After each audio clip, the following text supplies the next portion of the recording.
النهارده لعشاق الكيك. بس قبل ما نبتدي الوصفه نسمي باسم الله الهادي ونصلي على الرسول عليه افضل الصلاه والسلام. اللهم صل وسلم وبارك على سيدنا وحبيبنا محمد صلى الله عليه وسلم وعلى اله وصحبه اجمعين. يلا بينا حبايبي نشوف العظمه دي عملناها ازاي. ان شاء الله بعد الفيديو ده هتبقي استاذه في عمايل الكيك ان شاء الله، مش هيبقى فيه كسل ولا خوف من النتيجه بعد الفيديو ده. الطريقه دي بسيطه وجميله، مش هتاخد منك 10 دقايق. تعتبر عصير في الخلاط، شوية مكونات بنحطهم في الخلاط مع بعض وبنضربهم، وما بتاخدش 10 دقايق زي ما قلتلك. هنصبهم في صينية وندخلهم الفرن، بس النتيجة ولا اروع. ان شاء الله النتيجة دي كويسة بحكم معلقة واحدة هتعرفيها بعدين.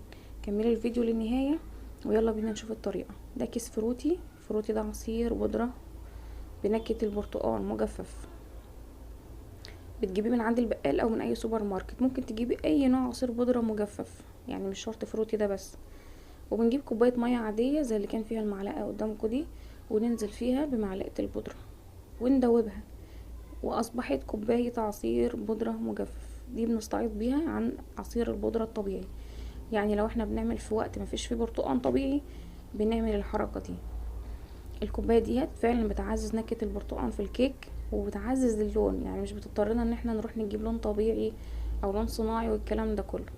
هنا بقى نشوف مكونات الوصفة. معايا كوباية من السكر، كوباية من السمنة على الزيت، كوباية من العصير، والكوباية الصغيرة دي فيها معلقة من الخل، كيس فانيليا، كيس كيك شيف او بيكنج باودر المتاح يعني.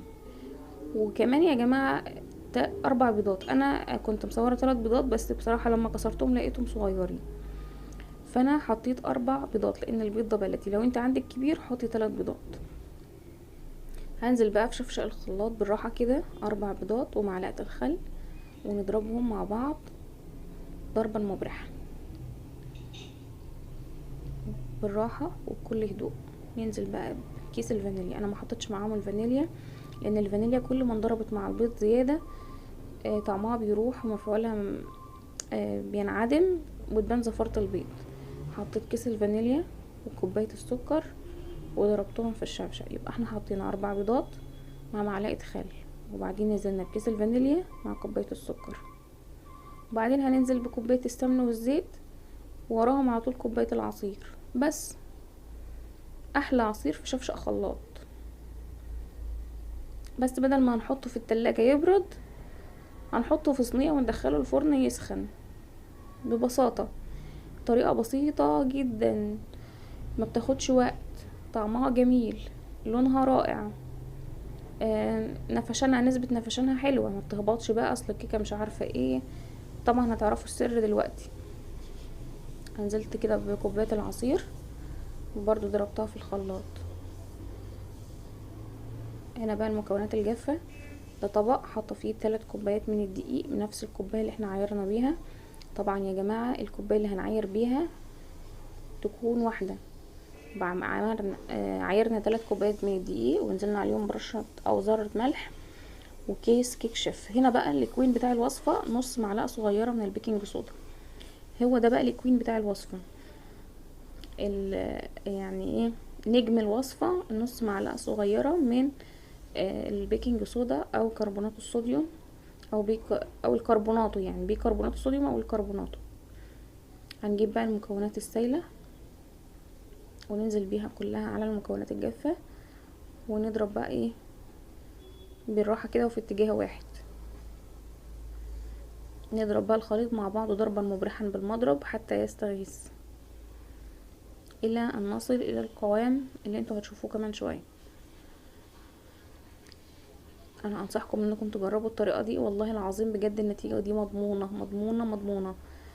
يعني مفيش ولا مرة عملت بالطريقة دي وباظت مني، وفي نفس الوقت اقتصادية مش مكلفة. يعني بدل ما تجيبي برتقان طبيعي ده في وقت انتي مش لاقي فيه البرتقان الطبيعي، كيس ب3 جنيه، يعني اي اسم او اي ماركة، يعني مش شرط الاسم اللي انا قلت عليه، بس اهم حاجة يكون بنكهة البرتقان. خلاص كده القوام. هنجيب بقى صينية ندهنها بسمنة او زيت ونعفرها بالدقيق بالشكل اللي انتوا شايفينه ده، وننزل بقى بالخليط في الصينية. طبعا واحنا بنضرب الحاجات في الخلاط بنكون مشغلين الفرن عشان يسخن يعني.